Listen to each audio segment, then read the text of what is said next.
Good afternoon everybody, welcome to new lecture of CA inter strategic management. Last lecture में आपने मेरे पास management of internal linkages और management of external linkages, जब आपने internal linkages पढ़ी थी तब आपने 3 पॉइंट पढ़े थे उसके अंदर।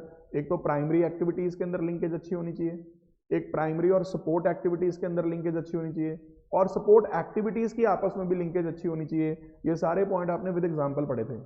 मेरे पास फॉर अ चेंज 2 डाउट्स आई हैं आज, मैं उन दोनों डाउट्स को डिस्कस कर देता हूँ। एक तो मेरे पास डाउट आई है बच्चे की कि सर ये जो पेज नंबर 31 पे जो ये हेडिंग सी लिखी हुई है मैनेजिंग लिंकेजेस के भी ऊपर, मैनेजिंग लिंकेजेस की भी ऊपर जो हेडिंग लिखी हुई है ये वाली, different basis as to how organisational competencies can be analysed and understood.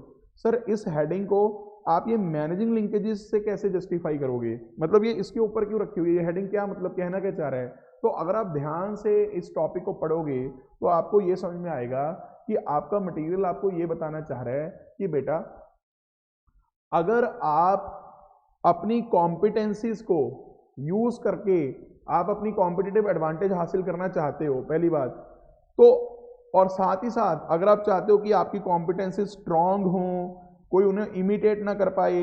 ये लाइंस पढ़ी थी, मैंने आपको कहा था कि झाड़ियों में से क्वेश्चन आ सकता है ये वाली लाइन का, ठीक है। तो मैंने आपको कहा था कि जो ऑर्गेनाइजेशंस चाहती हैं कि अपने कोर कॉम्पिटेंसेस को रॉबस्ट बनाएं, वो इमिटेट ना हो पाए जल्दी जल्दी उनकी कोर कॉम्पिटेंसेस, उनको अपनी लिंकेजेस को अच्छा मैनेज करके चलना पड़ेगा। और उसी टॉपिक के ऊपर उसने लिख दिया कि अलग अलग बेसिस, जैसे एक बेस क्या हो गया इंटरनल लिंकेजेस, एक बेस क्या हो गया एक्सटर्नल लिंकेजेस। यानी अगर आप चाहते हो कि अपनी कॉम्पिटेंसीज को आप एनालाइज करो और उन्हें अंडरस्टैंड करो, तो उन्हें दो बेसिस पे आप लोग डिफरेंशिएट कर सकते हो या दो बेसिस पे आप उन्हें बांट सकते हो। एक बेसिस हो गए कि हम इंटरनल लिंकेजेस को अच्छा मैनेज करेंगे, दूसरे बेसिस हो गए हम एक्सटर्नल लिंकेजेस को भी अच्छा मैनेज करेंगे। जब आप ये दो तरह की अपनी कॉम्पिटेंसीज को आप अच्छे से एनालाइज करोगे, आप उसे अंडरस्टैंड बेटर कर पाओगे, वो ये कहना चाह रहा है। हालांकि जब भी आपके पेपर में क्वेश्चन आया है, क्वेश्चन हमेशा मैनेजिंग लिंकेजेस के नाम से ही आया है। कभी भी ये जो ऊपर की जो हेडिंग चल रही है डिफरेंट बेसिस वाली, ये वाली हेडिंग कभी एग्जाम में मेरी नॉलेज में नहीं है कि कभी ये टेस्ट हुई हो। ज्यादातर ये टॉपिक मैनेजिंग लिंकेजेस के नाम से ही टेस्ट होता है। बट हाँ, एक रिलेशन आप बना सकते हो कि कॉम्पिटेंसीज को भी हम लोग अलग अलग तरीके से समझें कि हमारी इंटरनल लिंकेजेस को मैनेज करना है, एक्सटर्नल लिंकेजेस को मैनेज करना है। इस तरह से ये हेडिंग लिखी हुई है। आई होप आपको ये हेडिंग थोड़ी क्लियर होगी। दूसरी बात, एक डाउट और जो बच्चे ने पूछी है वो ये पूछी है, पेज नंबर 33 पे जो ये वाला पैराग्राफ चल रहा है सारा, ये वाला विद इन मैन्युफैक्चरिंग इंडस्ट्री वाला, ये वाला कि सर ये पैरा थोड़ा और बेटर समझाओ, हमें कम समझ में आया है। तो मैं आपको बता देता हूँ, देखो इसके ऊपर क्या लिखा था, इसके ऊपर से लाइन पढ़नी शुरू करो कंटिन्यूएशन में सारा। ऊपर ये लिखा था कि इंटरनल लिंकेजेस के साथ साथ आप कॉम्पिटिटिव एडवांटेज आप अपनी एक्टिविटीज को सप्लायर्स के साथ, चैनल्स के साथ, कस्टमर्स के साथ, इनके साथ भी अगर आप कोऑर्डिनेट करके चलोगे तो और बेटर आपके लिए रहेगा। तो यहां आ गया एक्सटर्नल लिंकेजेस का टॉपिक। फिर नीचे मैंने लिखा था कि वर्टिकल इंटीग्रेशन थ्योरेटिकली तो अच्छी लगती है, लेकिन प्रैक्टिकली जब हम वर्टिकल इंटीग्रेशन करने की बात करते हैं तो उसके अंदर बड़ी सारी दिक्कतें आती हैं, क्योंकि वर्टिकल इंटीग्रेशन का कॉन्सेप्ट ये होता था कि सारा कुछ मैं खुद करूंगा खुद करूंगा खुद करूंगा खुद करूंगा, तो उसमें तो एक्सटर्नल लिंकेजेस की मैनेजमेंट ज्यादा होगी नहीं। और इसके नीचे जो पैरा लिखा है वो इसने पता क्या बताया है कि आजकल क्या हो रहा है, सुनना, कहता मैन्युफैक्चरिंग इंडस्ट्री की अगर मैं बात करूं तो वहां पे कहता क्वालिटी इन्हांसमेंट पे भी हम लोग ध्यान दे रहे हैं और कॉस्ट रिडक्शन पे भी ध्यान दे रहे हैं, और ये करने के लिए हम नीचे लिखी चीज कर रहे हैं, यानी कॉस्ट रिड्यूस करने के लिए और क्वालिटी को बढ़ाने के लिए हम क्या कर रहे हैं, हम रिक्वायरमेंट्स को ठीक से स्पेसिफाई कर रहे हैं। जो मैंने आपको बताया था कि आजकल मैन्युफैक्चरर्स क्या करते हैं, अपने सप्लायर्स को, अपने वेंडर्स को साथ में बिठा लेते हैं कि जी देखो हमने कस्टमर को ये चीज़ बनाकर देनी है, तो आप मेरे साथ बैठो, समझ लो कि मेरे कस्टमर की रिक्वायरमेंट्स क्या हैं। पहले मैंने कस्टमर की रिक्वायरमेंट्स को समझा, फिर मैंने अपने सप्लायर को रिक्वायरमेंट्स प्रॉपरली बताई। भाई सारे लोग अगर सेम वेवलेंथ पे चलेंगे, सारे लोग अगर सेम वेवलेंथ पे चलेंगे, यानी जो कस्टमर को आपने कमिट करा और जो आपने सप्लायर को रिक्वायरमेंट्स बताई, वो दोनों चीजें should be on a same pitch, तभी जाके तो आप वो चीज डिलीवर करोगे ना कस्टमर को जो आपने उसे कमिट करी है। तो आजकल कहता मैन्युफैक्चरिंग इंडस्ट्री में क्या करने लगे, कॉस्ट की रिडक्शन करने के लिए, क्वालिटी को बढ़ाने के लिए रिक्वायरमेंट्स को ठीक से स्पेसिफाई करने लगे, साथ में सप्लायर्स को कंट्रोल करने लगे उनकी परफॉर्मेंस को, कि देख भाई मैं आज तेरे को अपनी सारी रिक्वायरमेंट्स बता रहा हूँ, कल को अगर तूने इस रिक्वायरमेंट के हिसाब से मेरे को सर्विस ना दी या इस रिक्वायरमेंट्स के हिसाब से तूने मेरे को अगर मटेरियल सप्लाई ना करा तो मैं तेरे पे पेनल्टी भी लगाऊंगा, मैं तेरी क्वालिटी चेकिंग भी करूंगा। वो सारा आपने एक सिस्टम क्रिएट कर लिया। जब आपने वो, और अगर आप ध्यान से देखो ये सारी चीजें आपको एक्सटर्नल लिंकेजेस की तरफ तो इशारा कर रही हैं, क्योंकि जो ये आप चीजें कर रहे हो कि सप्लायर को रिक्वायरमेंट्स बता के चल रहे हो, उसके साथ आप ये कंट्रोलिंग कर रहे हो उसकी परफॉर्मेंस की, you are managing your external linkages. क्योंकि जो आपके सप्लायर्स हैं, जो आपके कस्टमर्स हैं, ये सारे आपके एक्सटर्नल पीपल हैं, आप इनके साथ भी अपने आप को लिंक करके चल रहे हो और इससे आपको फायदा मिल रहा है। आपकी कॉस्ट रिडक्शन भी हो रही है, आपकी क्वालिटी इन्हांसमेंट भी हो रही है। सर कॉस्ट रिडक्शन कैसे हो रही है? बेटा सोचो, अगर डिफेक्टिव सामान आएगा तो अल्टीमेटली वो सामान डिफेक्टिव है तो जो फिनिश गुड्स बनेगा वो भी डिफेक्टिव होगा।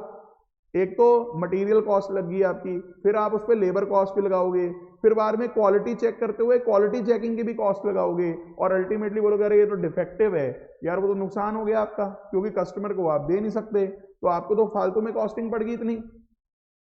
तो इससे बेटर तो ये है ना कि आप लिंकेजेस को बेटर मैनेज करो। आप वो चीज मंगवाओ ही ना सप्लायर से जो आपके क्वालिटी स्टैंडर्ड्स के हिसाब से नहीं है, उसको रिक्वायरमेंट्स बताओ अपनी सारी, फिर उसकी परफॉर्मेंस कंट्रोल करो, यही तो लिखा हुआ है। और आजकल तो कहता TQM की फिलॉसफी लगाने लगे हैं सारे कि भाई जितने भी हमारे चेन में सारे के सारे जो प्लेयर्स हैं, स्पेशलिस्ट हैं, जैसे मैंने कहा था कि सारे स्पेशलिस्ट जो आपने रखे हुए हैं चेन में, कोई आपको मटेरियल सप्लाई करता है, कोई आपको मशीनें सप्लाई करता है, कोई आपको लेबर सप्लाई करता है, कोई आपकी मार्केटिंग करता है, कोई आपकी डिस्ट्रीब्यूशन करता है, जितने भी सारे आपके स्पेशलिस्ट हैं, आप सभी को एक अच्छे प्लेटफॉर्म पे लाके सभी के रिलेशनशिप्स को, वर्किंग रिलेशनशिप्स को और नजदीकियां उनमें लाके आप सबको एक वेवलेंथ पे लेके चलते हो और सभी को बोलते हो कि देखो जी सारे सारे अपने अपने अपने अपने एरिया के स्पेशलिस्ट हो, सारे लोग अपनी अपनी क्वालिटी की जिम्मेदारी लो, क्योंकि हमने TQM फॉलो करना है, यानी कि टोटल क्वालिटी मैनेजमेंट। हर एक जगह पे, हर एक पॉइंट पे अगर हम क्वालिटी को मैनेज करके चलेंगे तो अल्टीमेटली हमारी रिजेक्शन होएगी नहीं। और ये तो मैं बात बार बार आपको बोलता हूं कि जो अच्छे बिजनेसमैन होते हैं, जो अच्छे लेवल पे बिजनेस करना चाहते होते हैं, उनके लिए प्राइम इंपॉर्टेंस ये होती है कि भैया उनका कस्टमर सेटिस्फाइड हो। उनका कस्टमर सेटिस्फेक्शन सबसे ज्यादा इंपॉर्टेंट है, क्योंकि उन्हें पता है कि अगर हम कस्टमर को सेटिस्फाई करेंगे तो ही जाके हमारा बिजनेस लॉन्ग रन में जाके ग्रो कर पाएगा, लॉन्ग रन में जाके वो सर्वाइव कर पाएगा। सर आपने तो एक ही सांस में बहुत कुछ बोल दिया, बेटा तसल्ली तो करवानी है ना। एकम जी का अब मैसेज आया है, अब ठीक है सर। तो डाउट उन्होंने कमेंट्स में पूछी थी और अब उनका कमेंट आ गया कि सर अब मुझे क्लियर हो गया है। आई होप सारे बच्चों को ये टॉपिक क्लियर हो गया होगा, अगर किसी को भी ये डाउट आई होगी तो उनको ये क्लियर हो गया होगा। अब हम थोड़ा सा आगे बढ़ेंगे। पेज नंबर है जी 33, कंटिन्यू कर रहा हूँ, पेज नंबर 33। तो प्यारा सा टॉपिक आ गया जी, कॉम्पिटिटिव एडवांटेज, CA। सर ये तो चैप्टर 1 में भी आपने हमें बताया था कि ये जो हम SM पढ़ रहे हैं इसके 2 ऑब्जेक्टिव थे, अगर आपको याद हो SM के 2 फोल्ड ऑब्जेक्टिव्स। एक ऑब्जेक्टिव था आपको CA बनाना है, यानी कि कॉम्पिटिटिव एडवांटेज दिलवानी है। दूसरा कि इन्वायरमेंट में जो चेंजेस आ रहे हैं उससे आपको गाइड करना है, इन्वायरमेंट में जो चेंजेस आ रहे हैं उससे आपको गाइड करना है कि आप उससे गो थ्रू कर लो चेंजेस से। ये 2 इसके ऑब्जेक्टिव थे SM के। तो उस टाइम पे मैंने आपको कॉम्पिटिटिव एडवांटेज बिल्कुल प्लेन भाषा में ये समझाया था कि जब एक कंपटीशन के वर्ल्ड में आप बिजनेस कर रहे हो तो कॉम्पिटिटिव एडवांटेज का मतलब ये है कि आप कैसे अपने कॉम्पिटिटर से बेटर हो।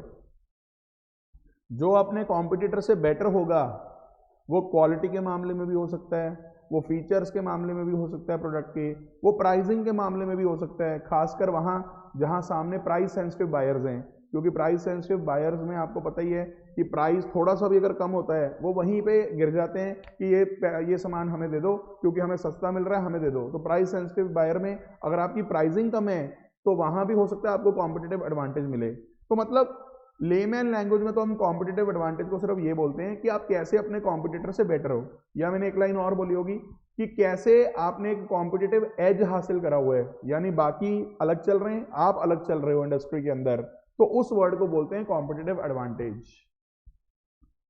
हमारे स्टडी मटेरियल में इस वर्ड को काफी फीलिंग से समझाया हुआ है क्योंकि एसएम का जो मेन ऑब्जेक्टिव ये है कि आपको सीए बनाना है।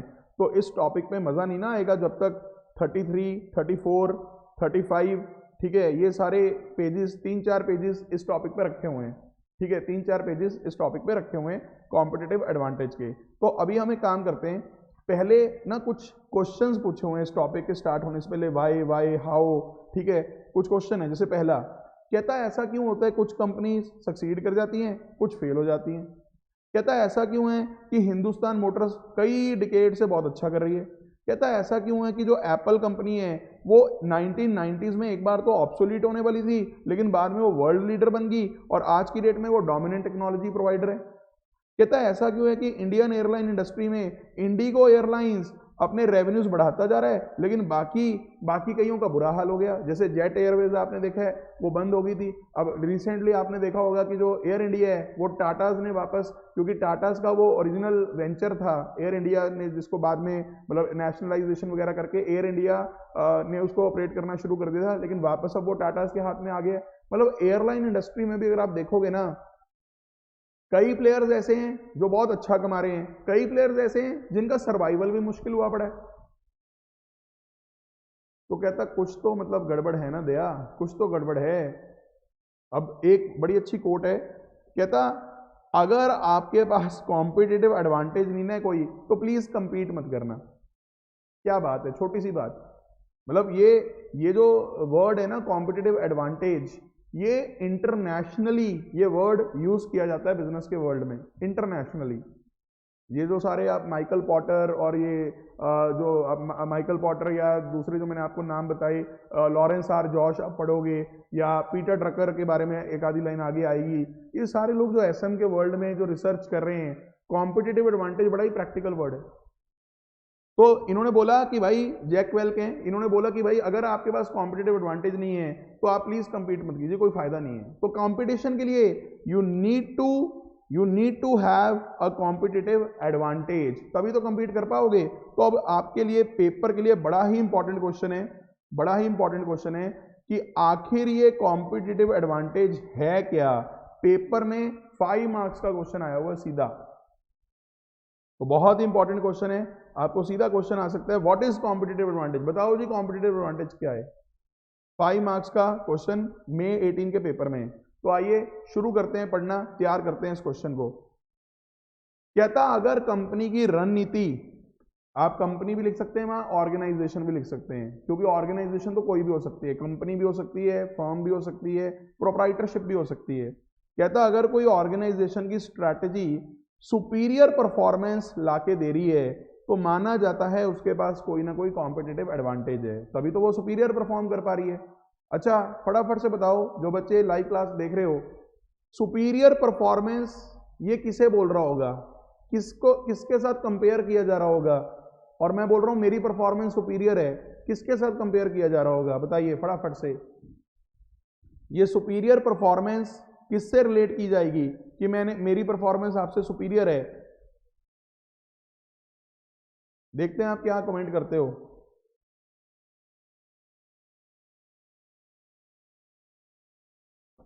सुपीरियर परफॉर्मेंस किससे कंपेयर की जाएगी कि मेरी परफॉर्मेंस आपसे सुपीरियर है। कॉम्पिटिटर्स, बिल्कुल ठीक। आप इन्हें राइवल्स भी बोल सकते हो, आप इन्हें इंडस्ट्री के पार्टिसिपेंट्स भी बोल सकते हो।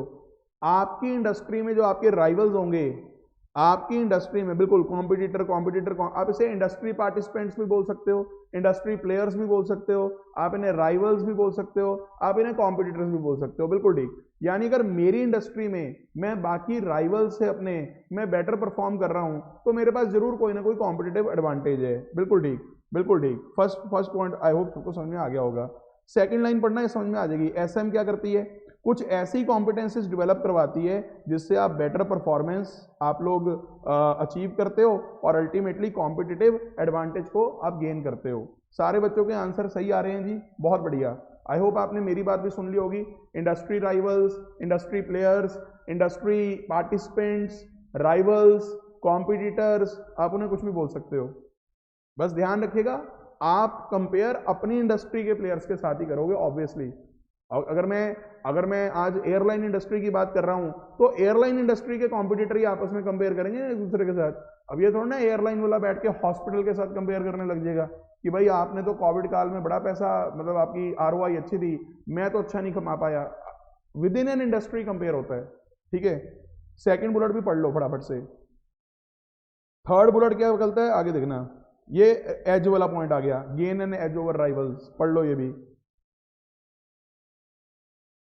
आगे देखो, ये एक सेट ऑफ यूनिक फीचर्स है और उसके प्रोडक्ट्स के फीचर हैं जिससे कि आपकी जो टारगेट मार्केट है, अब ये टारगेट मार्केट क्या होती है, ये वो मार्केट है जिसे आप टारगेट कर रहे हैं कि इसे मैंने सर्व करना है।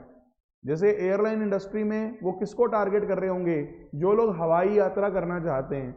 अब जो लोग जाना ही बाय ट्रेन या बाय टैक्सी या बाय बस चाहते हैं वो हमारी टारगेट मार्केट नहीं है। तो हर एक, जैसे हमारे केस में टारगेट मार्केट क्या हुई, target market is a commerce student. Commerce student में भी अगर मैं और अंदर जाऊं तो +2 के बाद जो बच्चे सीए करना चाहते हैं वो हमारी मेन टारगेट मार्केट होगी। तो अगर टारगेट मार्केट के लिए एक परसेप्शन बना लो आप, क्या परसेप्शन बना दो कि मेरे पास फीचर्स बड़े यूनिक हैं, मेरे प्रोडक्ट के पास फीचर्स बड़े यूनिक हैं, तो ये चीज आपकी कॉम्पिटिटिव एडवांटेज बन जाती है, ये चीज आपकी कॉम्पिटिटिव एडवांटेज बन जाती है। नेक्स्ट लाइन, अब ये लाइन बड़ी अच्छी है, कहता है जब आप ये अचीव कर लेते हो ना बेटा, ये कब अचीव होती है, जब आपकी प्रॉफिटेबिलिटी इंडस्ट्री की एवरेज प्रॉफिटेबिलिटी से ज्यादा है। यानी इंडस्ट्री में बाकी प्लेयर्स मान लीजिए 20%, 21% प्रॉफिट मार्जिन पे खेल रहे हैं, लेकिन आप भी उसी इंडस्ट्री में ऑपरेट कर रहे हो, लेकिन आपका जो प्रॉफिट मार्जिन है वो शायद बाकियों से बेटर है। तभी तो हम कहेंगे ना कि आप अच्छा कमा रहे हो बाकियों से, आपके पास कोई ना कोई कॉम्पिटिटिव एज है। पढ़िए इस पॉइंट को, ये तब अचीव होता है जब आप बड़ी अच्छे से फॉर्मुलेट करते हो और इंप्लीमेंट करते हो एक स्ट्रैटेजी जिसका नाम है वैल्यू क्रिएशन। बहुत ही प्यारी स्ट्रैटेजी है वैल्यू क्रिएशन। ये मैं आपको दिखाता हूं, वैल्यू क्रिएशन वर्ड आपको मिलेगा पेज नंबर 35 पे, पेज नंबर 35 पे वैल्यू क्रिएशन, यहां मैं मेंशन भी कर देता हूं पेज 35। वैल्यू क्रिएशन के साथ आप मेंशन कर सकते हैं पेज 35 पे। ये स्ट्रैटेजी हमने समझा रखी है, वैल्यू क्रिएशन स्ट्रैटेजी। बहुत ही प्यारी स्ट्रैटेजी है और बहुत ही सिंपल है। एक्चुअल में ना जो चीजें अच्छी होती हैं होती बड़ी सिंपल हैं, लेकिन प्रॉब्लम होती है उन्हें इंप्लीमेंट करने की। बचपन में सीखा था, hard work is the key to success. अब आधी जिंदगी तो नहीं बीतती, अभी जिंदगी बहुत पड़ी होगी हमारी सबकी, काफी जिंदगी बीत गई, लेकिन प्रॉब्लम तो ये ना सर, हार्ड वर्क नहीं होता। Honesty is the best policy. हाँ, सीखा सबने है, लेकिन सर जब प्रैक्टिकली ऑनेस्टी लगाने की बात आती है ना, तब सर कहीं ना कहीं ना हमारा मन डोल जाता है, कहीं ना कहीं तो झूठ बोला जाता है, कभी डर की वजह से, कभी लालच की वजह से। मतलब चीजें बड़ी सिंपल होती हैं लेकिन उनको एग्जीक्यूट करना मुश्किल होता है सर। सिमिलरली वैल्यू क्रिएशन का भी जो कंसेप्ट है बड़ा सिंपल, लेकिन जब एग्जीक्यूट करना पड़ता है, इंप्लीमेंट करना पड़ता है, तब भाई साहब बड़ी बड़ी ऑर्गेनाइजेशंस के पसीने छूट जाते हैं। सर आप तो हमारी एक्साइटमेंट बढ़ा रहे हो, ऐसा लिखा क्या हुआ है स्ट्रैटेजी में, अभी बढ़ाता हूं बेटा, टेंशन मत लो, पहले आप ये लाइन पढ़ो। कहता ये इट किसे लिखा हुआ है मैं ये भी बता दूं, ये जो बार बार इट वर्ड लिखा हुआ है, ये सड़क पे पड़ी हुई ईट नहीं है, ये कौन सी इट है भाई, ये इट कॉम्पिटिटिव एडवांटेज को लिखा हुआ है, ये इट कॉम्पिटिटिव एडवांटेज को लिखा हुआ है, ध्यान रखना। क्योंकि एक्चुअल में क्या है, कॉम्पिटिटिव एडवांटेज को डिफाइन करने के ना कई तरीके हैं। यानी कोई लोग इस तरह से डिफाइन कर देते हैं कि ये वो स्ट्रैटेजी से मिलती है जिससे आपको सुपीरियर परफॉर्मेंस मिलती है। कुछ लोग कह देते हैं यूनिक फीचर्स हैं, कुछ लोग कह देते हैं जब आप प्रॉफिट से ज्यादा कमा रहे हो तब आपके पास कॉम्पिटिटिव एडवांटेज है। यानी कोई ऐसी एक सिंगल डेफिनेशन नहीं है कॉम्पिटिटिव एडवांटेज की कि बस इसी तरह से आप डिफाइन कर सकते हो इसे। यानी इसे डिफाइन करने के कई तरीके हैं।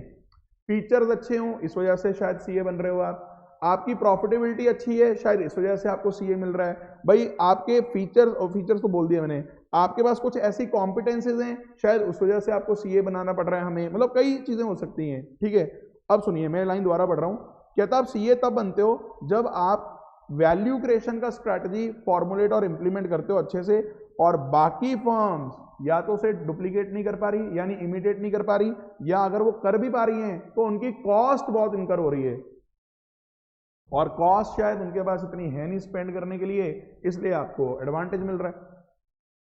और लास्ट पॉइंट भी पहले मैं पढ़ा देता हूं, फिर मैं सीधा वैल्यू क्रिएशन स्ट्रेटजी पे लेके चलूंगा आपको। ये पोजीशन कहता है अल्टीमेटली पता किसमें ट्रांसलेट हो जाती है, सुनिएगा, ये पोजीशन अल्टीमेटली किसमें ट्रांसलेट हो जाती है, ध्यान दीजिएगा, आपका मार्केट शेयर बढ़ने लग जाता है। मार्केट शेयर याद करो, मैंने आपको बताया था कि हर इंडस्ट्री में जो प्लेयर्स हैं, जैसे हमने बात की थी ऑटोमोबाइल इंडस्ट्री की थोड़े दिन पहले, तो मैंने बताया था कि मारुति एक टाइम पे बहुत अच्छा मार्केट शेयर होल्ड करता था। यानी इसमें ये देखना होता है कि जो टोटल सेल्स जनरेट हो रही हैं इंडस्ट्री में, उसमें से आपकी कंपनी कितना जनरेट कर रही है। यानी अगर मैं 40%, अगर मैं रेवेन्यू मतलब 40% सेल मेरी है अगर एक इंडस्ट्री के अंदर, तो मेरा 40% मार्केट शेयर है, इस तरह से हम बोलते हैं। जब आपके पास सीए नाम का ये ब्रह्मास्त्र होगा, तब आपका मार्केट शेयर भी बढ़ेगा, आपके प्रॉफिट्स भी बढ़ेंगे, और उसी इंडस्ट्री में जो बाकी लोग होंगे, उसी इंडस्ट्री में जो बाकी लोग होंगे वो अलग लेवल पे ऑपरेट कर रहे होंगे, और आपकी गेम अलग ही चल रही होगी। आपका शेयर भी बढ़ रहा होगा, आपके रेवेन्यू भी बढ़ रहे होंगे, आपके प्रॉफिट्स भी बढ़ रहे होंगे। और याद करो, ये लाइन तो हमें उस तरफ भी इशारा करती है कि जो अट्रैक्टिवनेस होती है इंडस्ट्री की, वो रिलेटिव होती है। क्योंकि आपको पता है, जिसको इंडस्ट्री में सीए बना लिया, जिसको इंडस्ट्री में सीए मिल गया, वो कहेगा मेरे लिए इंडस्ट्री बड़ी अट्रैक्टिव है।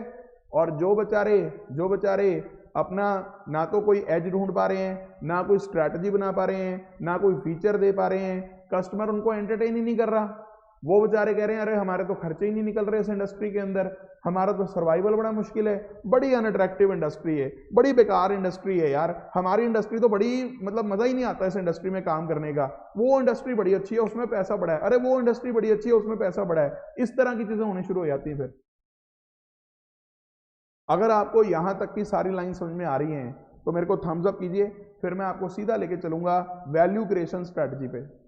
यहां तक की बात अगर आपको क्लियर हो, और ये 5 मार्क्स के लिए अगर आप समझते हैं कि क्वेश्चन क्लियर है आपको, क्योंकि पेपर में 5 मार्क्स बहुत ज़्यादा मायने रखते हैं, आई होप आप समझते हैं 5 मार्क्स की इंपॉर्टेंस। तो कॉम्पिटिटिव एडवांटेज के बारे में सारा टेक्स्ट आपका यहां लिखा हुआ है।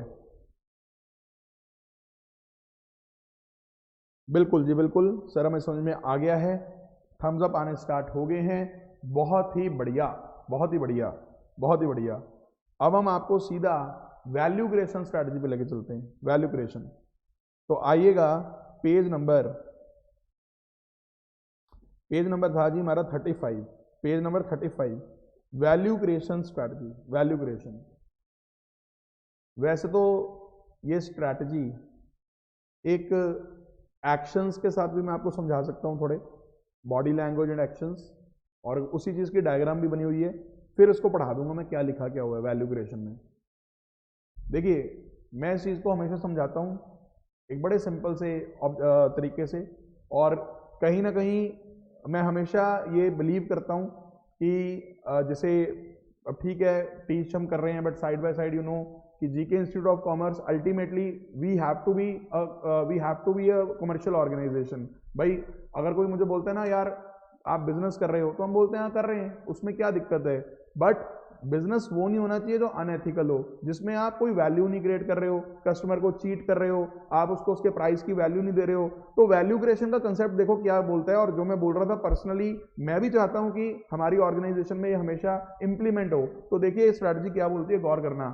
कॉस्ट प्राइस अगर आपकी ये है, गौर कीजिएगा, अगर कॉस्ट प्राइस आपकी ये है, आप कस्टमर से प्राइस ये चार्ज कर लो, आप इसके अंदर डिफरेंस रखो, कोई दिक्कत नहीं है, क्योंकि कॉस्ट जितनी है भाई इससे नीचे तो अगर आप प्राइस दोगे वो तो भैया सर्वाइवल ही नहीं होगी आपकी।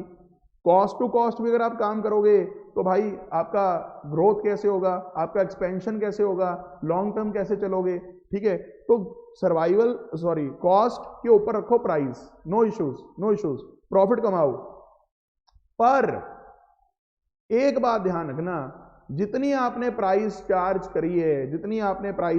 करी है, अगर आप वैल्यू उससे भी ज्यादा दे दो, अगर आप कस्टमर को वैल्यू उससे भी ज्यादा दे दो, ये जो मार्जिन है ना प्राइस और वैल्यू के बीच का, यानी जो आपने कस्टमर से चार्ज करा वो प्राइस, और जो आपने उसको वैल्यू प्रोवाइड करी, ये मेन आपका गुडविल कह लो, आपकी रेपुटेशन कह लो, आपकी लॉन्ग टर्म में सस्टेनेबिलिटी का एक साधन कह लो, या आज कॉम्पिटिटिव एडवांटेज का एक आप जरिया मान लो इसे। क्योंकि जो ऑर्गेनाइजेशंस वैल्यू क्रिएट करके देंगी कस्टमर को प्राइस से भी ज्यादा।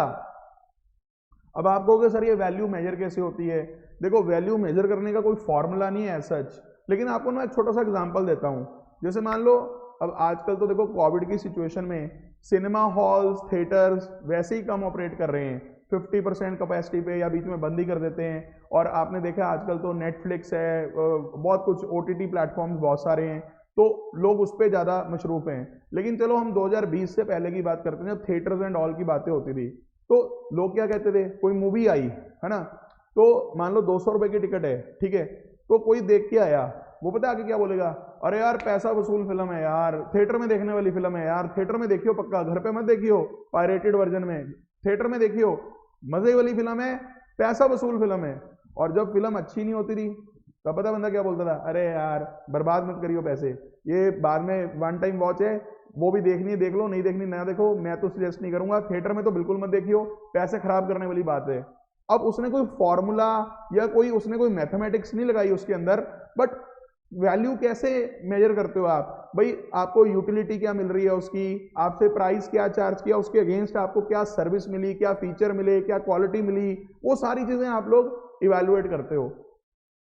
मैं फिर कह रहा हूं, इसका कोई फॉर्मूला नहीं है, बट हम डायग्रामेटिकली इसको बिल्कुल यही दिखा सकते हैं। अगर आप देखो पेज नंबर 36 पे वैल्यू क्रिएशन की डायग्राम बिल्कुल वही है जो मैंने अभी आपको समझाई है, गौर कीजिएगा मेरे साथ साथ। ये है आपकी कॉस्ट, फर्म की कॉस्ट, यानी वैल्यू क्रिएट करने में आपकी भी तो कॉस्ट आती है भाई। अगर आज हम मानते हैं कि हम वैल्यू क्रिएट कर रहे हैं, तो इस तरह से लेक्चर्स को बनाना, फिर आप तक पहुंचाना, हमारे टीचर्स, हमारा इंफ्रास्ट्रक्चर, हर चीज की कॉस्ट है। तो कॉस्ट के ऊपर आप प्राइस चार्ज करो, no issues, no issues, profit कमाओ, प्रॉफिट कमाओ, ठीक है, प्राइस चार्ज करो, प्रॉफिट कमाओ। लेकिन डायग्राम देखो क्या बोल रही है, प्रॉफिट सिर्फ आपका ये नहीं है जो आपने ये कमाया, आप प्रॉफिटेबल बैंड अपना पूरा मान के चलो, क्योंकि जो वैल्यू आपने कस्टमर को प्रोवाइड करी है ना, ये कस्टमर का जो सरप्लस है बेटा, यही तो आपको अल्टीमेटली कॉम्पिटिटिव एडवांटेज दिलवाने में हेल्प करेगा। और कॉम्पिटिटिव एडवांटेज तो एक बात है, उसी से रिलेटेड आगे कई बातें हैं। आपका मार्केट शेयर बढ़ेगा, आपकी प्रॉफिटेबिलिटी बढ़ेगी, आपकी सस्टेनेबिलिटी बढ़ेगी, आपका ग्रोथ, एक्सपेंशन, हर चीज इससे रिलेटेड है आगे। Personally I really like this concept and I aspire and I am trying to deliver, I always try to apply this concept whatever may be the business, जहां भी की। और आपको पता है रतन टाटा जी भी बड़ी एक उनकी ना अच्छी एक, मैंने एक ना, आपको पता होगा क्लासमेट वगैरह के रजिस्टर आते हैं, तो एक ना रतन टाटा जी की कुछ बातें उन्होंने ना लास्ट में लिखी हुई थी, जैसे एंड वाले पेज में लिखा होता है ना कुछ फैक्ट्स वगैरह, तो रतन टाटा जी के कुछ उनके कुछ कोट्स वगैरह वैसे लिखे हुए थे, तो उसमें उन्होंने भी ना एक बड़ा अच्छा पॉइंट लिखा हुआ था। कहते हैं हम ना अपने बच्चों को प्राइस प्राइस प्राइस, पैसे पैसे पैसे के बारे में सिखाते हैं कि आप नौकरी करोगे इतने पैसे मिलेंगे, ये होगा वो होगा, पैसे के बारे में हम ज्यादा सोचते हैं, जबकि बच्चों को रियल मीनिंग समझाना शुरू करो वैल्यू का। They should able to differentiate between price and value. हम लोग ज्यादा पैसे के पीछे भागते हैं, वैल्यू के पीछे कोई नहीं भागता। एक दुकानदार भी है, वो सिर्फ ये सोचता है बस कमाई करनी है, कमाई करनी है, कमाई करनी है। शॉर्ट रन में तो ठीक है आप चल जाओगे, लेकिन लॉन्ग रन में अगर आप टाटा का अब हिस्ट्री देखो ना यार, 150 साल से ज्यादा उनको बिजनेस करते होंगे। अगर इतने सस्टेनेबल बिजनेस वो बना लेते हैं, इतने बड़े बिजनेस और इतने सस्टेनेबल बिजनेस बनाते हैं, because they don't believe only in profit earning, they believe in value creation. और जितने भी बड़े इंडस्ट्रियलिस्ट होंगे या बड़े लेवल के जो बिजनेसमैन होंगे, वो सारे लोग जानते हैं। अब प्रॉब्लम पता क्या होती है, हम छोटे शहरों से जब बिलोंग करते होते हैं, हमें आसपास सारे ऐसे लोग दिखते हैं जो बस सिर्फ प्रॉफिट्स पे या सिर्फ पैसे में या सिर्फ उसमें इंटरेस्ट ले रहे होते हैं, पर ऐसा नहीं होता। हमारे आसपास भी अगर हम देखते हैं तो जो चीज़ें अच्छी चल रही होती है ना, आप कभी भी देखना, वो वैल्यू क्रिएट कर रही होती हैं। चाहे वो कोई आपके घर के आसपास की कोई रेडी क्यों ना हो, जिसे आप देख के बड़ा होते हो यार इसकी सेल बढ़ी है यार, ये बड़े पैसे छाप रहा है, वो वैल्यू क्रिएट कर रहा होगा भाई। जिसके पास रश होगा, जिसकी सेल ज्यादा होगी, वो पक्का वैल्यू क्रिएट कर रहा होगा, तब जाके प्राइस चार्ज कर रहा होगा, और जितना प्राइस चार्ज कर रहा होगा शायद उससे ज्यादा ही वैल्यू डिलीवर कर रहा होगा, इसीलिए लोग उसके पीछे भाग रहे हैं। आज अगर एप्पल का फोन 80,000 का, 90,000 का, 1 लाख का भी लोग खरीद लेते हैं तो शायद वो वैल्यू क्रिएट कर रहा है उतनी, इसीलिए लोग प्राइस दे रहे हैं। वरना फोन तो 2,000 का अगर आप फोन ले लोगे, 1,500 का अगर आप फोन ले लोगे कीपैड वाला फोन, तो उससे भी हो जाता है।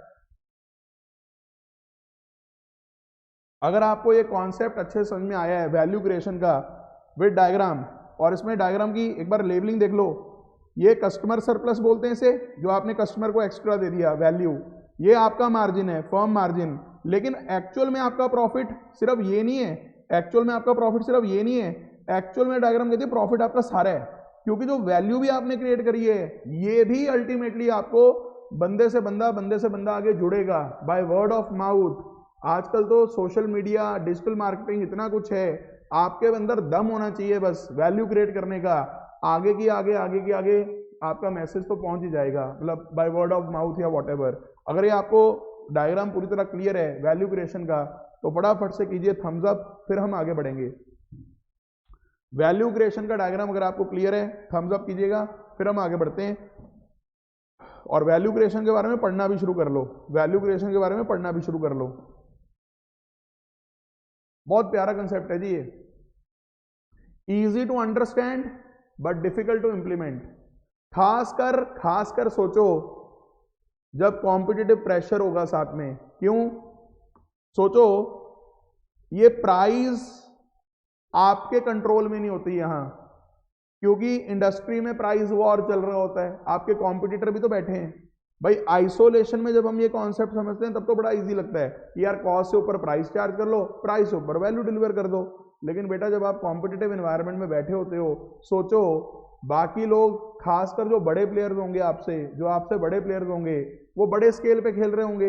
हो सकता है अगर वो बड़े स्केल पे खेल रहे हो, उनकी कॉस्ट भी कम आती हो, कॉस्ट कम आती हो, शायद वो प्राइस भी आपसे कम चार्ज करते हो। फिर प्राइस वो आपसे इतनी कम चार्ज कर रहे हैं, शायद उतनी कॉस्ट भी नहीं है आपकी। फिर ये जो चीजें यहाँ पे हम पढ़ते हैं ना, ये पढ़ी पढ़ाई रह जाती हैं, क्योंकि फिर हम बोलते हैं अरे भाई वैल्यू छोड़ो, हमें तो यहाँ पे प्राइस फिक्स करनी मुश्किल हो रही है, क्योंकि मेरा कॉम्पिटिटर मेरी कॉस्ट से भी कम प्राइस में चीज बेच रहा है। भाई मेरा कॉम्पिटिटर मेरी कॉस्ट से भी कम प्राइस में चीज बेच रहा है, तब क्या करोगे? तब मजा आता है इंडस्ट्री के अंदर, कॉम्पिटिटिव प्रेशर जब होता है तब। बल्कि मैं तो कहता हूं कंपटीशन से कभी डरना नहीं चाहिए, क्योंकि उसी से आप अपना बेटर वर्जन बनते हो, आप अपना बेटर वर्जन बनते हो जब कंपटीशन होता है, आप अपने आप को और सुधारते हो जब कंपटीशन खड़ा होता है। जी सर, बिल्कुल हमें बातें क्लियर हैं। तो आओ वैल्यू क्रिएशन की पॉइंट को पढ़ के देखते हैं।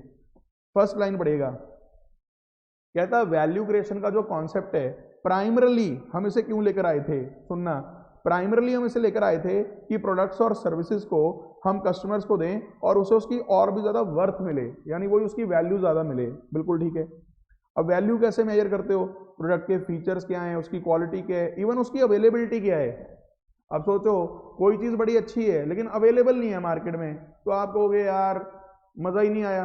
आप एक मान लो आप कोई चीज़ ऑर्डर करते हो जिसका वेटिंग टाइम ही 6 महीने या साल है, आप कहोगे यार मेरे को नहीं चाहिए, मैं तो कोई और चीज़ से काम चला लूंगा, क्योंकि मेरे को अर्जेंटली चाहिए। तो अवेलेबिलिटी नहीं अगर, तो आपके लिए उसकी वैल्यू कम हो जाती है। हालांकि मैं मानता हूँ उल्टा भी हो सकता है कि सर कई बार ना जिसकी वेटिंग होती है लोग उसके लिए और ज़्यादा उतावले होते हैं, पर जनरली सोचो अगर मेरे को जल्दी कोई चीज़ चाहिए तो अगर उसकी अवेलेबिलिटी नहीं होगी मैं उसको रिजेक्ट कर दूंगा कि मैं कोई और चीज़ ले लेता हूँ। फिर प्रोडक्ट की ड्यूरेबिलिटी कैसी है, उसकी परफॉर्मेंस कैसी है, ठीक है, जिसके लिए कस्टमर विलिंग टू पे है। सिंपल लाइन लिखी हुई है, ये आप याद कर लेना। Value creation is an activity और performance by the firm to create value that increases the worth of goods, services, processes और even the whole business system. देखो सारी चीजें कनेक्टेड है। मेरे प्रोडक्ट की अगर वर्थ बढ़ेगी, मेरे गुड्स की, मेरे सर्विस की, मैं अपने प्रोसेसेस की भी वर्थ बढ़ाऊंगा, मेरी प्रोसेसेस और बेटर करूंगा मैं, और अल्टीमेटली मैं अपने सिस्टम को इंप्रूव करूंगा। क्योंकि आप एक बात सोचो, जो वैल्यू क्रिएट कर करके आपकी सेल बढ़ेगी, आपके कस्टमर और जुड़ेंगे, आपका स्केल बढ़ेगा, आप उस सारे पैसे से उसे री इन्वेस्ट करके आप अपने सिस्टम को और बेटर करना चाहोगे। Business is a never ending game. आप कोई चीज अचीव भी कर लेते हो ना, उसके बाद आपको होता है अब और बेटर करना है, अब और बेटर करना है, अब और बेटर करना है, अब और बेटर करना है। अब जो कंपनीज वैल्यू क्रिएट करी जाती हैं, वो अपने पैसे को, जो उनकी सेल बढ़ती है, प्रॉफिट बढ़ता है, उस पैसे को री इन्वेस्ट करके अपने सिस्टम्स को और बेटर करते रहते हैं।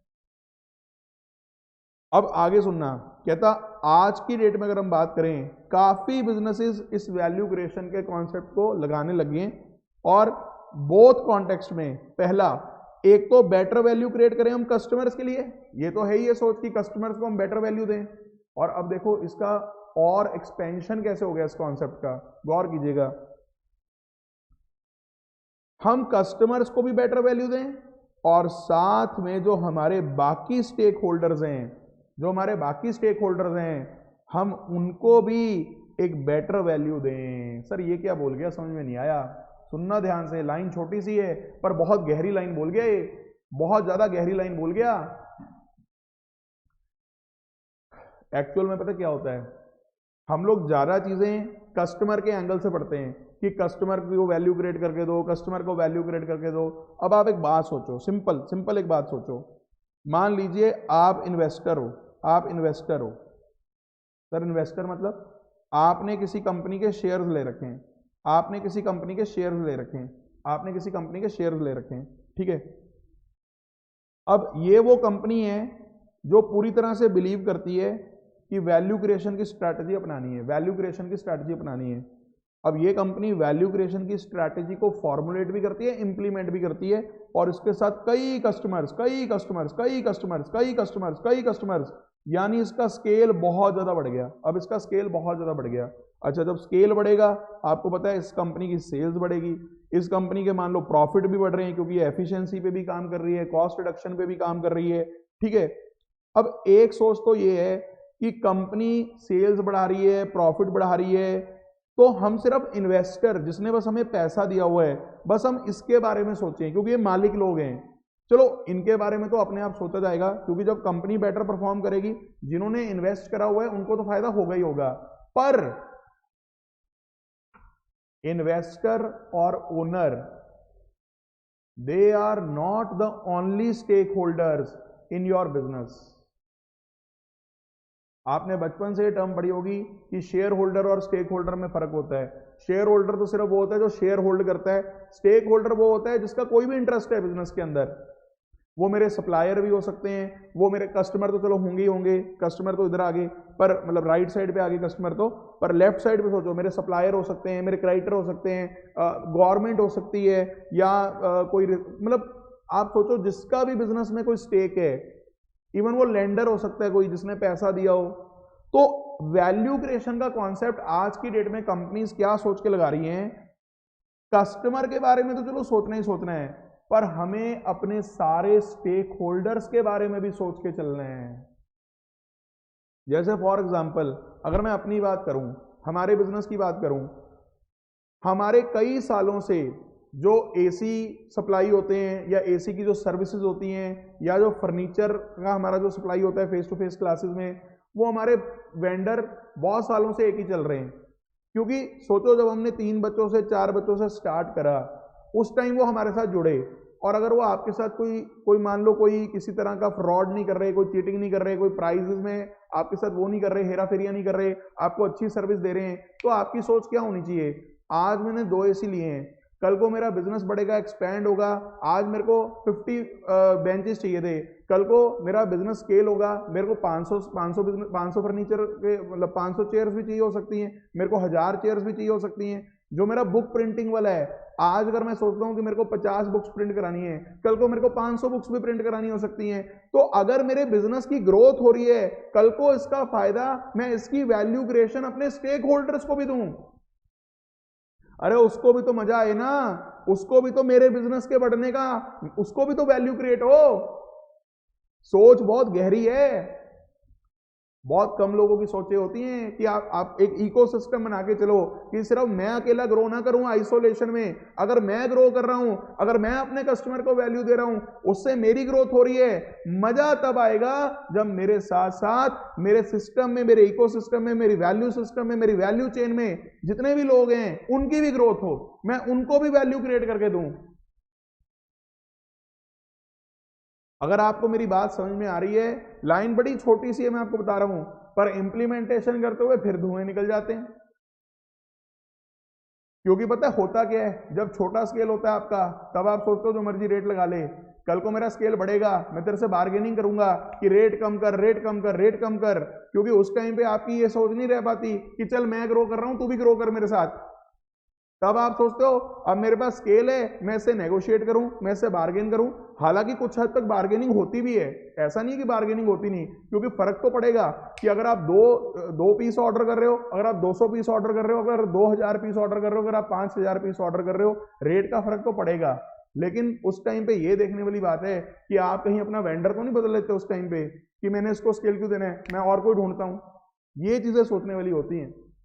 पर आज की डेट में कंपनीज ये सोचती हैं कि हम कस्टमर्स को तो चलो वैल्यू क्रिएट करके दें, साथ में हम जितने भी हमारे जो जो बिजनेस जो चाहते हैं कि उनकी वैल्यू भी अप्रिशिएट हो, कि अगर उन्होंने अपने बिजनेस में इन्वेस्टमेंट करी हुई है। खैर इन्होंने तो इन्वेस्टर के एंगल से लिखा हुआ है, बट मैं आपको बता रहा हूं, एक ना थियोरी है स्टेक होल्डर थियोरी।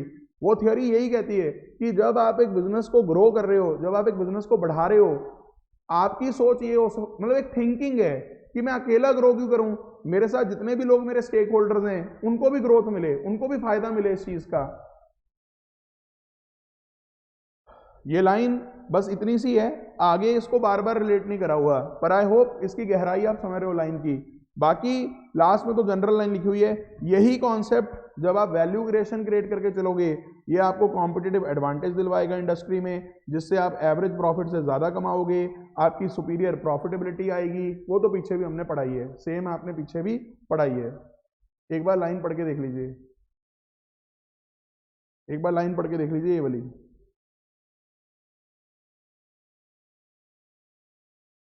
शायद स्क्रीन को कुछ हो रहा है, अभी ठीक होगी शायद। पढ़ के देखो एक बार भाई। और लास्ट में क्या लिखा है, मोस्ट बेसिक लेवल पे अगर मैं बात करूं, क्या हो रहा है स्क्रीन को, ये एक सेकंड रुको।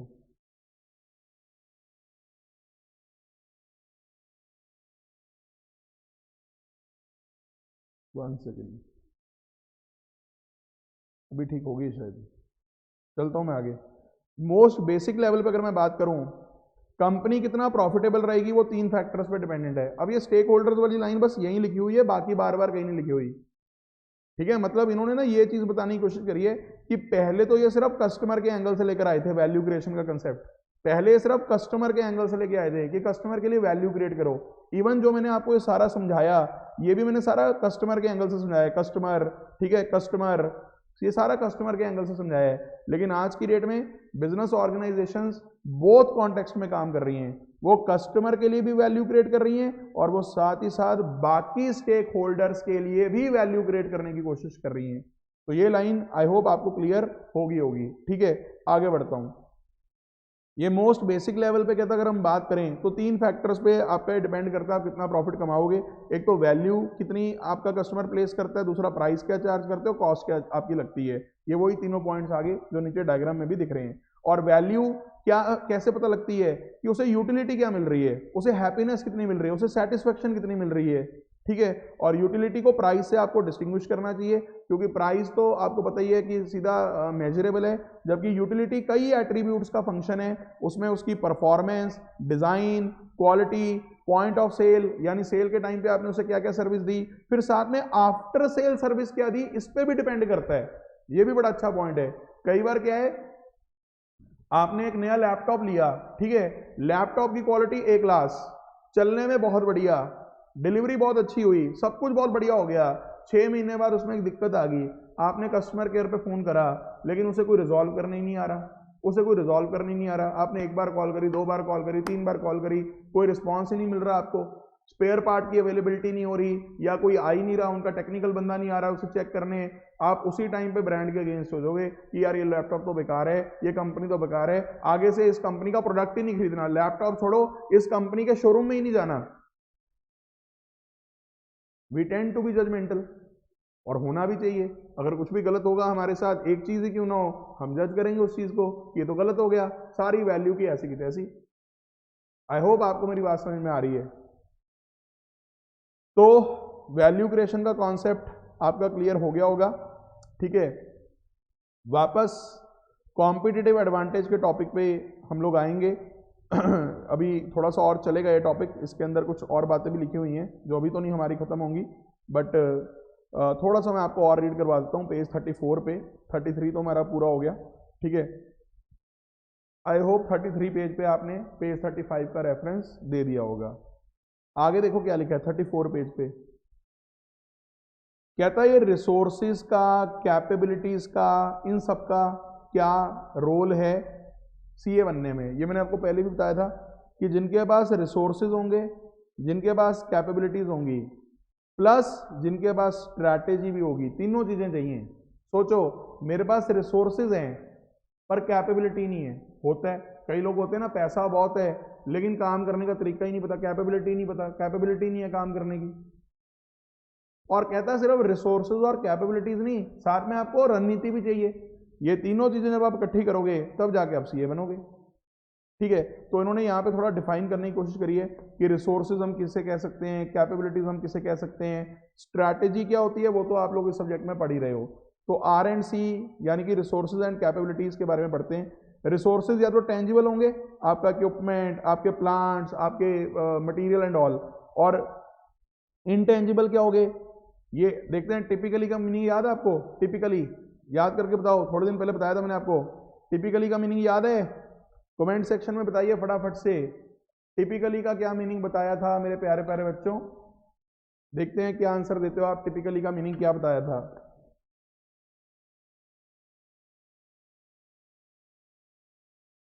देखते हैं पहला कमेंट किसका आता है।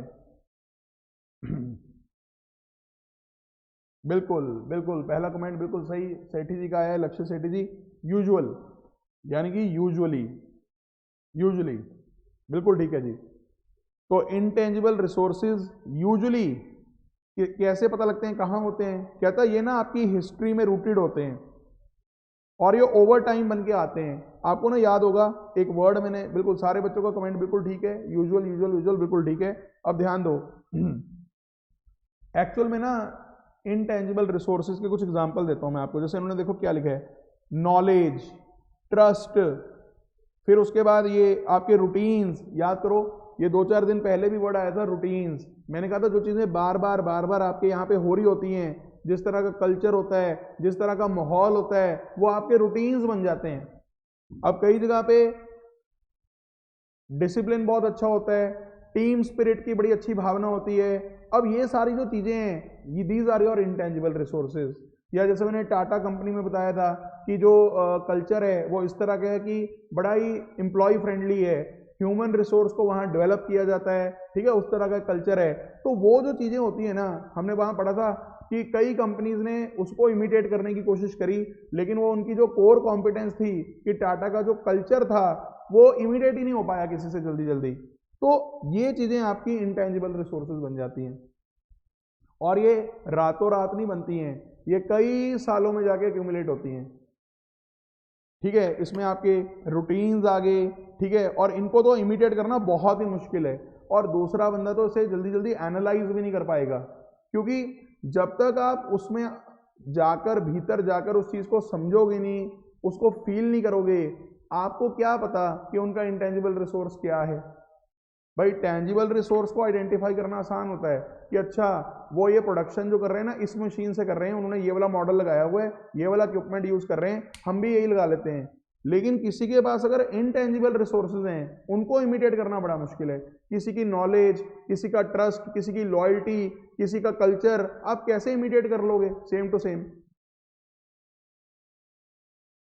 ठीक है। फिर फर्म का क्या रेपुटेशन है कि वो एम्प्लॉय से कैसे इंटरेक्ट करते हैं, कस्टमर से कैसे इंटरेक्ट करते हैं। अब कई फर्म्स ऐसी होती हैं जो कस्टमर को बहुत ही मतलब उनमें ट्रेन किया जाता है कि कस्टमर सबसे मतलब सर्वप्रिय है या कस्टमर भगवान है, उस तरह से आपने बात करनी है, इंटरेक्शन करनी है। तो वो दिखता है, वो जब कस्टमर इंटरेक्ट करेगा उसे दिखेगा कि हाँ यार मेरे को एक वैल्यू मिल रही है, मेरे को एक इंपॉर्टेंस दी जा रही है ऑर्गेनाइजेशन की तरफ से, मेरे को ऐसी लारेबाजी नहीं लगा रही ऑर्गेनाइजेशन। इस तरह की चीजें कॉपी करनी बड़ी मुश्किल हो जाती है। आप किसी की सोच, किसी की थिंकिंग, किसी की नॉलेज, किसी का ट्रस्ट, किसी की लॉयल्टी, ये इतनी जल्दी अपने यहां पे इमिटेट नहीं कर सकते हो। तो रिसोर्सेज में टेंजिबल और इनटेंजिबल रिसोर्सेज आ गए। और अगर मैं कैपेबिलिटीज की बात करूं तो कैपेबिलिटीज ये किसे बोलता है? कहता है जब रिसोर्सेज को आप इंटीग्रेट करते हो और एक टास्क को अचीव करने में वो रिसोर्सेज लगाते हो, उसे हम बोलते हैं कैपेबिलिटी। यानी कि मेरे पास रिसोर्सेज हैं, लेकिन जब तक उन रिसोर्सेज को मैं पर्पसली इंटीग्रेट करके टास्क नहीं पूरा कर पाता, मेरे में कोई कैपेबिलिटी नहीं है। रिसोर्सेज पड़े के पड़े रह जाएंगे, रिसोर्सेज पड़े के पड़े रह जाएंगे। वैसे ना इस टॉपिक में उन्होंने थोड़ी सी ओवरलैपिंग करी हुई है, अगर आप नोटिस करोगे। देखो जब ये एग्जांपल पढ़ते हैं ना रिसोर्सेज के, तो यहाँ इन्होंने वर्ड कैपेबिलिटीज भी लिख रखा है। बताओ, अब ये इन्होंने सिंपल इंग्लिश का वर्ड लिख रखा है कैपेबिलिटी, राइट साइड पे थोड़ा कैपेबिलिटीज को उठा के डिफाइन करा हुआ है। तो कई बार ये खुद भी उलझ जाते हैं कि कहाँ पे कौन सी कैपेबिलिटीज लिखा हुआ है। तो आप कंफ्यूज मत होना, आप पेपर में क्या करना, कैपेबिलिटीज के अलावा वाले पॉइंट जैसे नॉलेज, ट्रस्ट, ठीक है, इनोवेशन, रेपुटेशन, ठीक है, रूटीन्स, ये वाले पॉइंट लिखाना इनटेंजिबल रिसोर्सेज के एग्जाम्पल में, ठीक है। और इसमें आपकी कैपेबिलिटीज में आपकी एचआर सिलेक्शन, मार्केटिंग, आर&डी, यानी जो अलग अलग हमारे फंक्शंस होते हैं ना, एचआर, मार्केटिंग, आर&डी, इन्होंने कई यहाँ पे एग्जांपल दे रखे हैं कि लॉजिस्टिक्स कितना अच्छा मैनेज करते हो, इन्वेंट्री कितना अच्छा कंट्रोल करते हो, कस्टमर सर्विस कितना अच्छा देते हो, मर्चेंडाइजिंग यानी गुड्स वगैरह में क्या इनोवेशन लेके आते हो आप, प्रोडक्ट डिजाइन वगैरह कितना अच्छा करते हो, डिजिटल टेक्नोलॉजी कितना यूज करते हो, ये सब आपकी कैपेबिलिटीज हैं, ये सब आपकी कैपेबिलिटीज हैं। हालांकि इन सारे एग्जाम्पल्स को इन्होंने इतना अच्छा डिफाइन नहीं करा हुआ, आप इनमें से कोई भी 3-4 नाम याद कर लेना।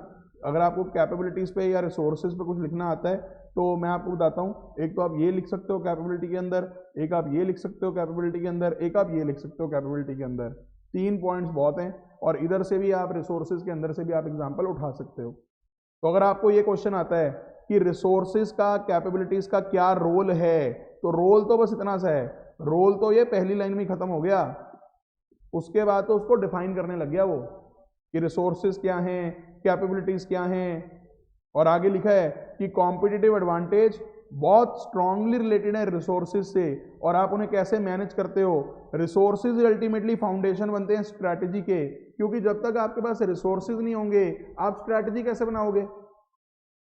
अगर मेरे को कोई स्ट्रैटेजी बनानी है तो I should have the appropriate resources for that. अगर गवर्नमेंट बजट भी अपना पेश करती है तो बजट के साथ उन्हें पता होता है कहाँ से पैसा आएगा, कहाँ पैसा लगेगा, वो रिसोर्सेज को ही तो सारा एलोकेट करते हैं, ठीक है। तो इन्होंने आगे लिख दिया कि भाई कॉम्पिटिटिव एडवांटेज हासिल करने के लिए हमें कैपेबिलिटीज चाहिए, हमें रिसोर्सेज चाहिए। अब देखो इन्होंने कैपेबिलिटीज के अंदर उठा के रूटीन्स लिख दिया, ये पता नहीं थोड़ा सा ना मिक्स करा हुआ टॉपिक, बट कोई नहीं। रिसोर्सेज में टेंजिबल भी चाहिए, इनटेंजिबल भी चाहिए। मतलब ये डायग्राम ना आपने उल्टी पढ़नी है, देखो उल्टी डायग्राम कैसे पढ़नी है, देखो टेंजिबल, इनटेंजिबल, रिसोर्सेज, फिर साथ में कैपेबिलिटीज, तब जाके आपके पास कॉम्पिटिटिव एडवांटेज आएगा। वैसे इस डायग्राम में देखते हैं कौन बच्चा मेरे को बताएगा कि इस डायग्राम में आपको क्या चीज़ की मिसिंग लग रही है। पढ़ लो एक बार, देखते हैं मेरे को कौन बच्चा सही आंसर देता है। इसमें आपको किस चीज़ का मिसिंग लग रहा है, कुछ मिसिंग है इस डायग्राम में। इसमें रिसोर्सेज दिख रहे हैं, इसमें कैपेबिलिटीज दिख रहे हैं, कॉम्पिटिटिव एडवांटेज दिख रहा है। आपके हिसाब से इस डायग्राम में क्या मिसिंग लग रहा है आपको, देखते हैं आप क्या जवाब देते हैं।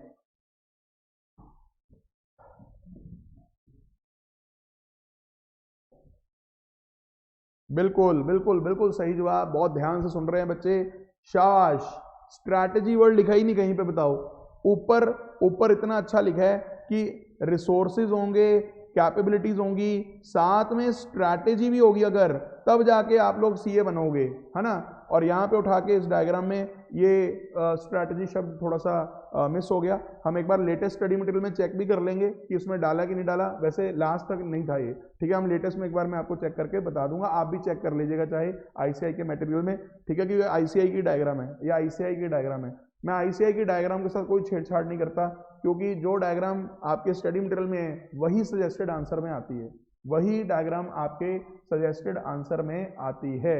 आई होप आपको मेरी बात समझ में आ रही होगी। सारे बच्चों के आंसर बिल्कुल ठीक हैं, बहुत ही बढ़िया, बहुत ही बढ़िया, बहुत ही बढ़िया।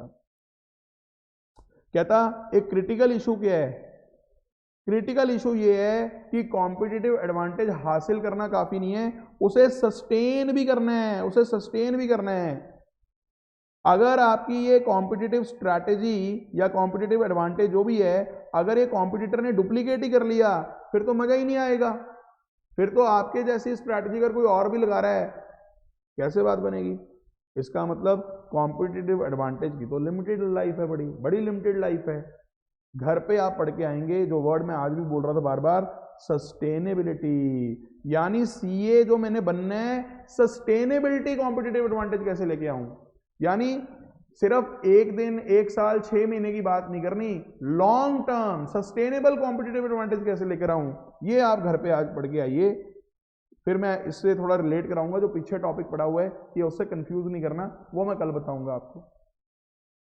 आप घर पे पढ़ के आइएगा, थोड़ा ध्यान से पढ़ने वाला टॉपिक है, समय लगाइएगा थोड़ा सा, हम अगले लेक्चर में इसको डिस्कस करेंगे, ठीक है। तो 1 2 3 4 वैल्यू क्रिएशन मैंने आपको पढ़ाई दिया, ठीक है। उसके बाद हम लोग कल कुछ बातें और भी पढ़ेंगे। आई होप यहाँ तक का टॉपिक आपका पूरी तरह से क्लियर है और आपको समझ में आ रही है कि एसएम आपकी किस दिशा में जा रही है। आज के लिए इतना ही, thank you very much, bye bye, take care.